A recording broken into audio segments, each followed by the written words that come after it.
Some friendships start online, but not every connection should cross into the real world.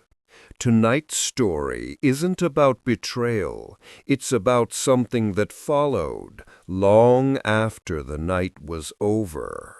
So turn off the lights and listen closely to The Trench Coat. Tom and Jack's friendship began in an online gaming community. For years, their camaraderie existed solely through screens.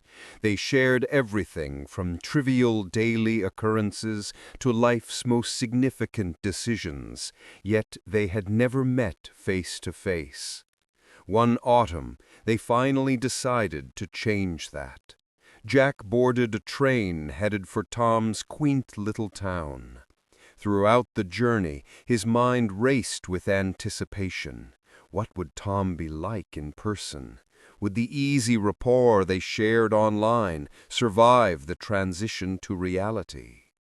When Jack finally stood before Tom's house, a faint disappointment washed over him. The mental image he constructed was starkly different from the reality. The house was certainly large, a grand Victorian-style building, but time had not been kind. Paint was peeling from the window frames, sections of the wooden flooring were missing, and a fine layer of dust seemed to have settled over everything. Yet the moment Tom opened the door, all of Jack's apprehensions evaporated into the crisp evening air. Their meeting felt less like a first encounter and more like the reunion of two friends separated for years. Conversation flowed effortlessly, reminiscing about gaming triumphs, sharing stories from their past, and discussing their dreams for the future. Lost in their chatter, they failed to notice the night deepening around them. It was only when a deep darkness had fully settled that Jack finally glanced at his watch. "Blimey, I'd completely lost track of time," he exclaimed. "I should really be making a move." Tom walked to the window and peered out into the inky blackness. "Look at that," he said, his voice laced with concern. "It's pitch black out there, and you've a long journey back. Just stay the night. Driving at this hour seems a bit dodgy." Jack hesitated for a brief moment before conceding. "All right, you've convinced me. I can kip on the sofa." "The sofa?"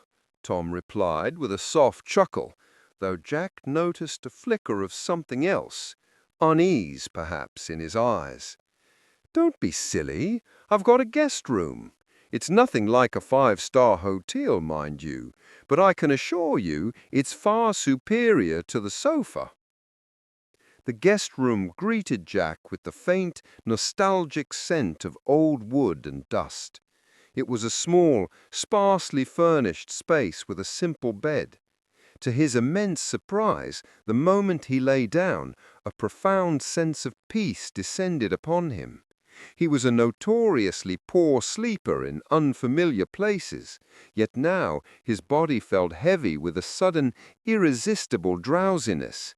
The bed was unexpectedly soft, the duvet warm, and from Tom's room just next door he could faintly hear the steady rhythm of his friend's breathing.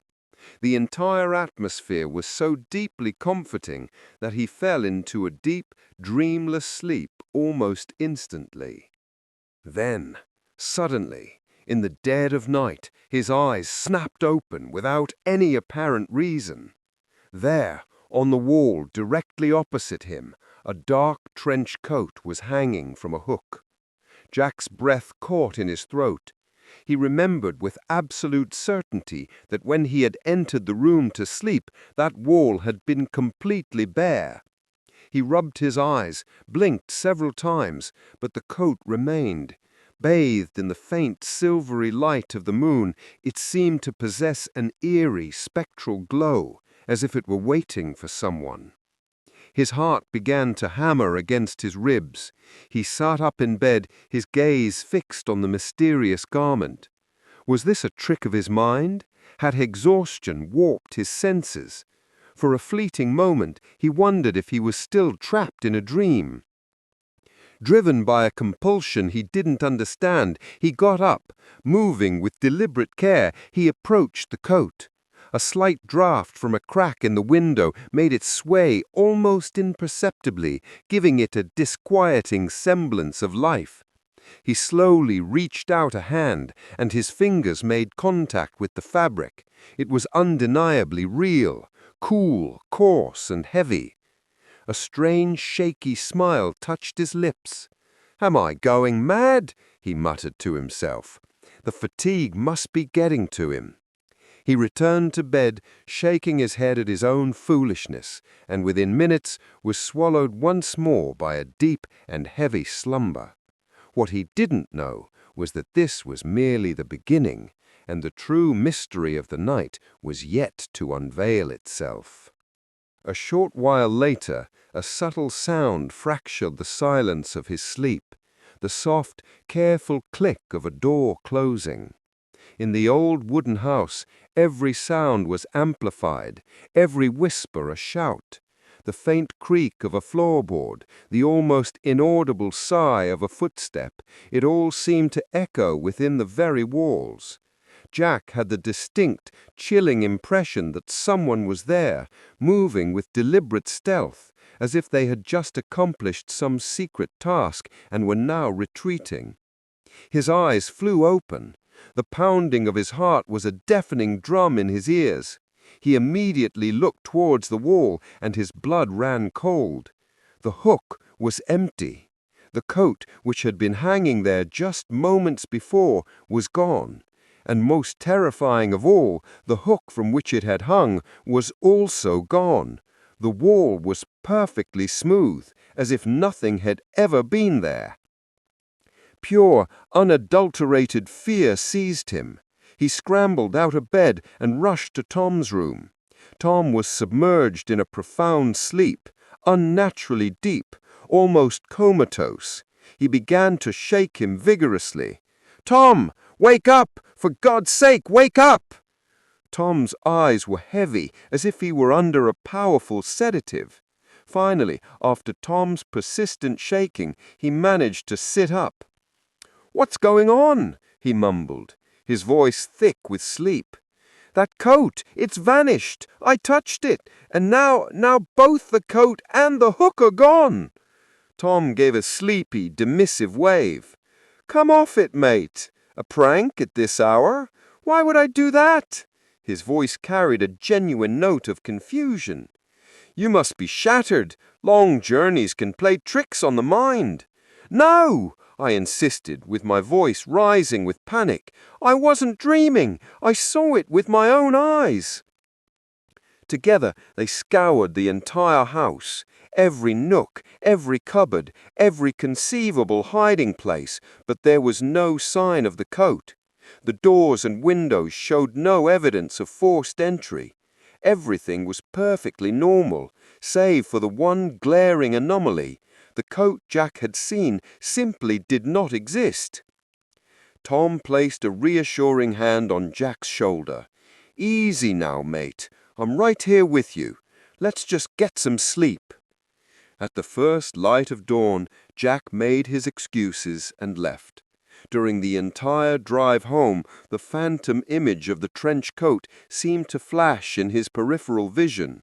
Around every bend, behind every road sign, in the shadow of every passing tree. Initially, he was convinced it had been an elaborate, if somewhat cruel, practical joke orchestrated by Tom. But the years passed, and Tom never once alluded to that night. There was never a sly grin or a knowing wink that would have betrayed a hidden prankster's delight. Now, years later, whenever Jack passes a department store or a vintage shop and sees a row of trench coats hanging on display, a peculiar dread coils in the pit of his stomach. It is a fear that doesn't stem from his mind, but one that seems to rise from the very depths of his soul. And the memories of that mysterious night, the coat, the empty space on the wall, and the sound of furtive footsteps remain etched upon his mind like a scar that, instead of fading with time, only seems to grow more defined. Every so often, in the silent, lonely hours of the night, Jack's eyes will snap open in the darkness of his own bedroom, and he will feel with a terrifying certainty that someone is standing just outside his door, and he is convinced that figure is wearing a long, dark trench coat.